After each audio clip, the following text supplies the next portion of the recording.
Okay, so moving on to task A2, and in task A2, we will be dealing with database software. So in this case, we will be using Microsoft Access to complete this question. So over here, it says Brogan has collected information about the parties booked with the company. She has saved the information in the database party information. Okay, so there is a database file called party information. The database has two tables, okay? The party table includes information about the parties offered. Okay, so if you look, this is the structure of the party table. They're just giving it to you for you to have an understanding. Okay, so you have, this is the party table, and this is the structure of the table. Okay, so you can see, for example, catering, entertainment, venue, decoration is a yes or no data type. Okay. Right. The next is the customer table. So the customer table has been created, but no data has been stored. Nothing has been entered into it. Okay.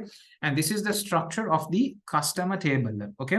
So if you look at this table, you would notice when it comes to preferred contact method, it's a lookup. Lookup as in the customer has to, the person who's entering the data has to either select mobile or email.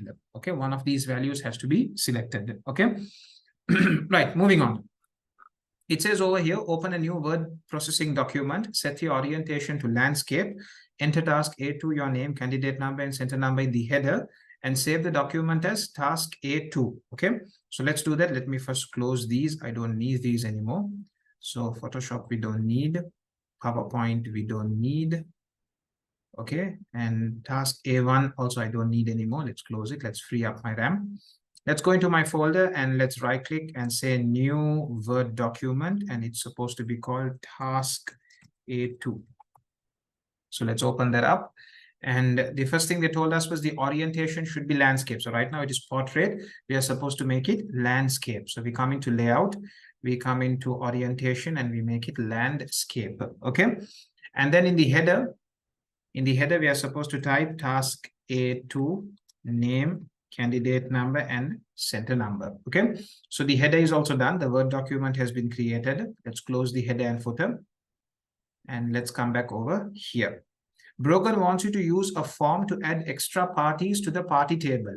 Okay, so open the party information database, open the party table. Okay, so let's open up the database. So we open up party information. Make sure you click on enable content. Okay, so you can make changes to this document, and they have told us to open the party table. Okay, so here you go, the party table has been opened up. Okay, the next thing the paper says is you are supposed to create a form for the party table. The form must, and they have given you a list of things that have to be done. So what we'll do is we'll first get the form created for the party table. Okay, I hope you are familiar with what a form is. So you have the table over here now. So table is where all the data is stored. Okay, now what you can do is you can have a form. Okay, a form which is a much friendlier interface that can be used to enter data into the table. Okay, so in a form you wouldn't see all this data. In a form, you would basically see space for you to enter data into the table. Okay, let me show you. Let me show you how it works. So I'm going to come into the Create tab, and I'm going to say I want a form. Okay, there are so many options over here. I'm not going to use any of them. I'm just going to click on Form. So the computer, so Access creates the form for me, and then I will make changes based on what the past paper has told me to do. Okay, so I click on Form over here, and you can see within a few seconds, Access creates the form for me.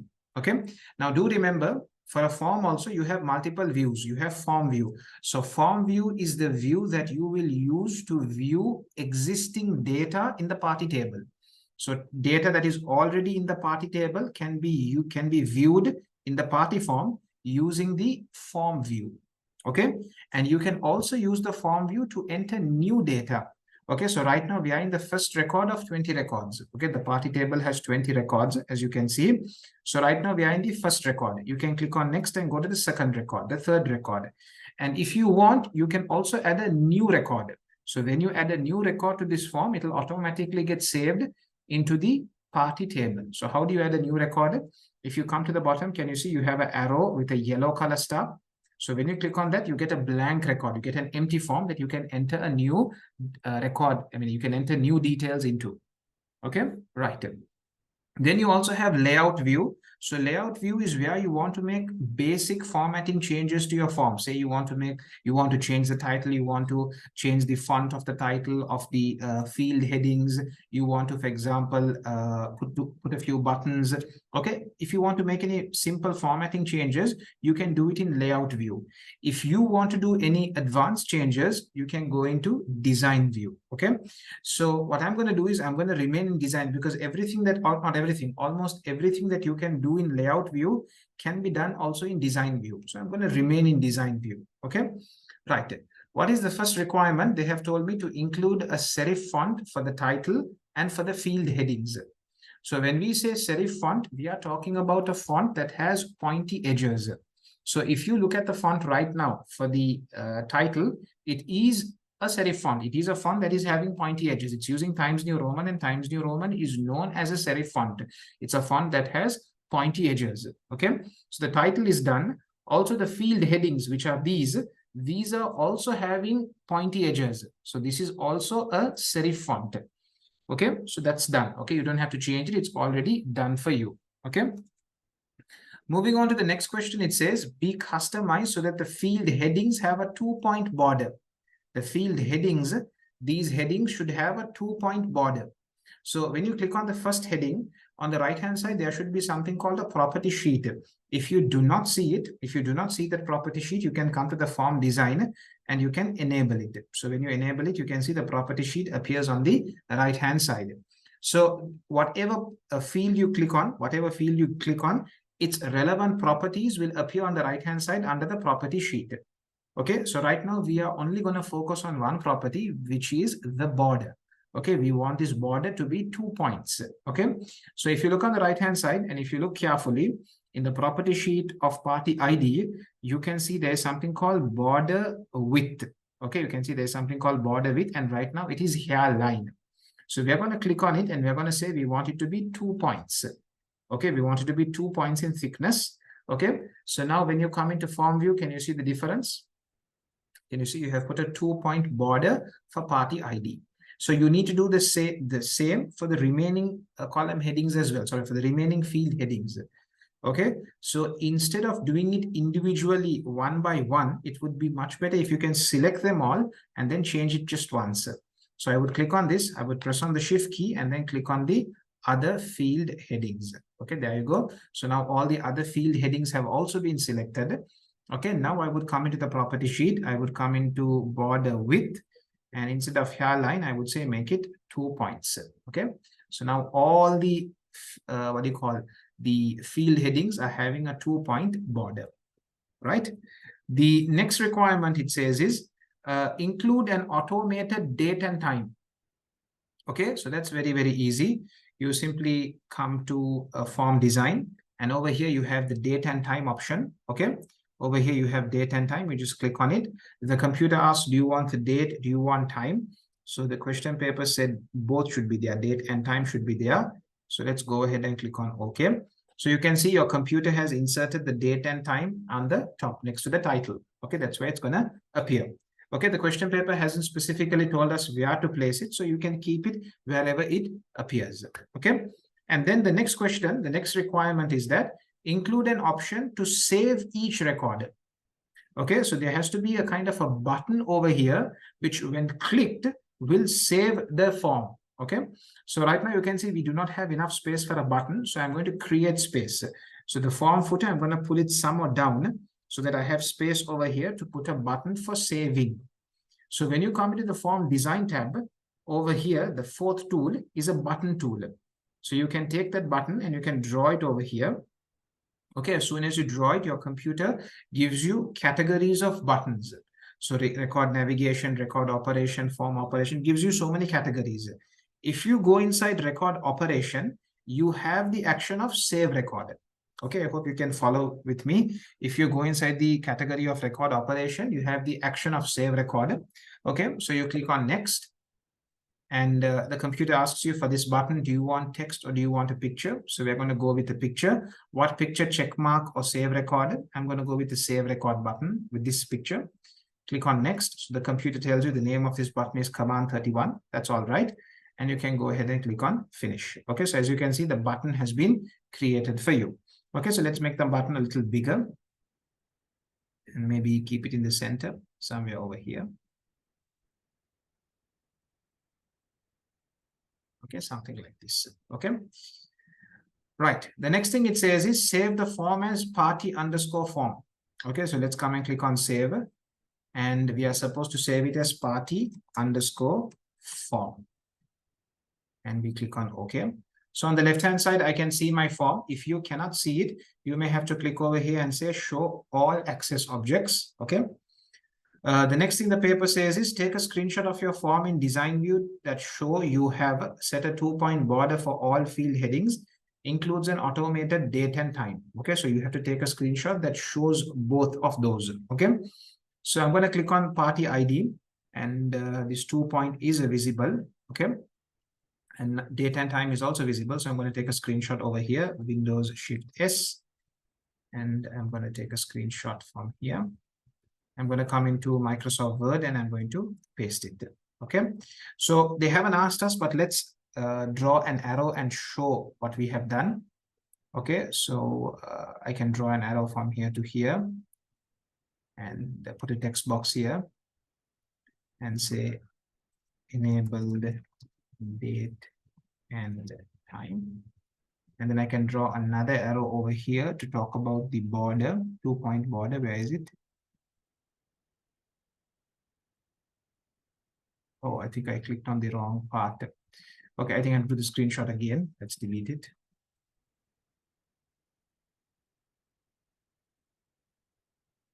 Let's try again. Let's click on this. Okay, now let's take a screenshot. Windows Shift S.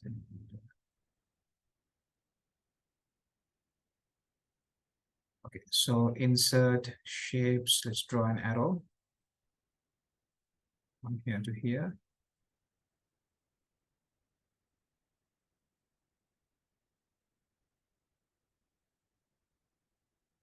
And let's draw another arrow.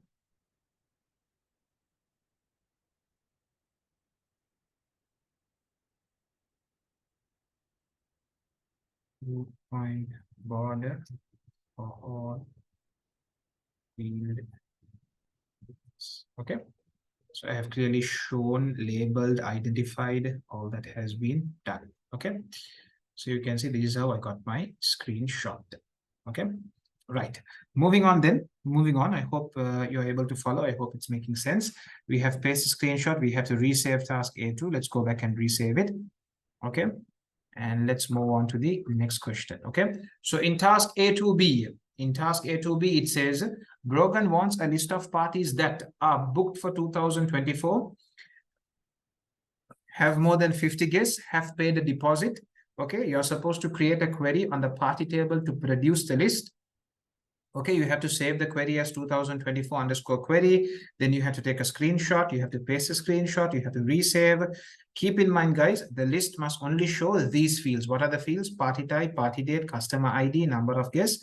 And also there is some sorting that's involved. Okay, so guys, for query questions, I would recommend you first read the entire question, because look, they're first talking about saving, then they're talking about the fields that you have to display. Okay, so I would recommend you first read the entire question and then you attempt it. Okay, so if you come into your database, you can now close the form because your work over here is done. You can now come to create and you can come into query design. So when you come into query design, we don't need the property sheet anymore. Let's close it. So which table are we referring to? We will be referring to the party table. Okay, because we will be retrieving data from the party table. That's what the question paper also told us. Create a query on the party table. Okay, so what are the fields we are supposed to display? We are supposed to display party type, party date, customer ID here. So party type, party date, customer ID. Next, we have number of guests. So we will also take number of guests. Okay, right. Sorting, it should be in be sorted in the order of the highest number of guests to the lowest. So highest to lowest means descending order. Okay, it has to be sorted in descending order. So number of guests over here we have sort. So I'm going to click over here and I'm going to say it has to be in descending order. Okay. Now in terms of our criteria, the first criteria was it should be booked for 2024. So the criteria of being booked in 2024, comes inside the party date field. Okay, it comes inside the party date field, okay, which is already displayed. Okay, so we only want 2024 bookings. Okay, so if you look at the party table, it goes as you can see, you have the month, then you have the day, and then you have the year. So there are multiple ways of what do you call typing this criteria. One way is you can say between. Okay, so you want only 2024 now, so you can say 1/1/2024. Sorry, 1/1/2024 and December, so month comes first, /31/2024. This is one way of putting your criteria. So you're basically saying, I only want the bookings in 2024. This is one way. Okay, now if you choose this way, before you type the criteria, come to your party table and see what is the format your computer is following for the data. Because sometimes your computer might follow day, month, year. Now my computer is following month, day, year. You get it? Some laptops, for example, or some computers, for example, will have something like this. You will have to type it like this. Between, you will have to say 1/Jan/2024 and 31st DEC 2024. Okay, so for some computers, you will have to follow this format. So do check what format your computer is following. Go and check the table. And then according to that format, make sure you type it. Okay. Another way of typing it is, you can say */ which means any month, **, which means any day, /2024. So any month, any day in 2024. Okay, so you can also put this. You can choose any. You can either go with this format or you can go with this format. Both will give you similar answers. Okay, I'm going to go with the last one because it's much shorter. Control C and come to my query, which is over here, and Control V.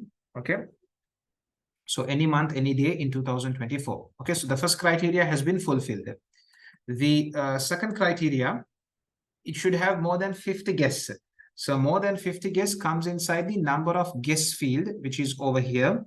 So over here, I say greater than 50. Okay, question paper told me more than 50 guests, which is why I have typed greater than 50. The next criteria is have paid a deposit. So have paid a deposit is going to come inside the deposit paid field. Okay, but I'm not supposed to show it because in the list of fields to show, now these fields are only supposed to be shown. So in this list, deposit to be paid hasn't been mentioned. Okay, so which is why I'm going to take deposit paid, but I'm going to say don't show it. And my criteria over here, I'm not sure what my criteria over here should be. So I'm going to come to the party table and I'm going to see what type of data is inside deposit paid. So inside deposit paid, you can see there are currency values. Okay, so I want those who have paid a deposit. So basically, I want anybody who has paid more than 0. Anybody who has paid more than 0 has paid a deposit, isn't it? So my criteria for deposit paid is going to be greater than 0, because anybody with 0 and below has not paid a deposit. Okay, is there any other criteria I have? No, those are the only 3 criteria. I did that. I have shown these fields. I have done this sorting. Okay, so then it's time for me to run it. Let's see if it's working. So let's come to the query design tab. Let's come to the query design tab and let's click on run. So when you click on run, you can see these are your results. Okay, so these are basically list of parties that are booked for 2024, have more than 50 guests, have paid a deposit. Okay, so these are those parties. Okay, now if you go back to your question paper, it says save the query as 2024_query. So let's click on save and let's save it as 2024_query and say okay. The next thing it says is take a screenshot of the query design. Query design, we are supposed to take a screenshot. So let's go into design view and let's take a screenshot of this. And where are we supposed to paste it? In document task A2.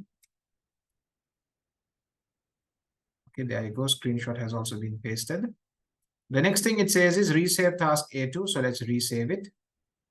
The next thing it says is, so we have done this, Display the ordered and sorted results of the query. Okay, so display the results. So let's display it. Let's come back into data sheet view. So this is where you see your results. And what are we supposed to do over here? We are supposed to take a screenshot of the results and paste a screenshot into document task A2. So let's take a screenshot of this, Windows Shift S.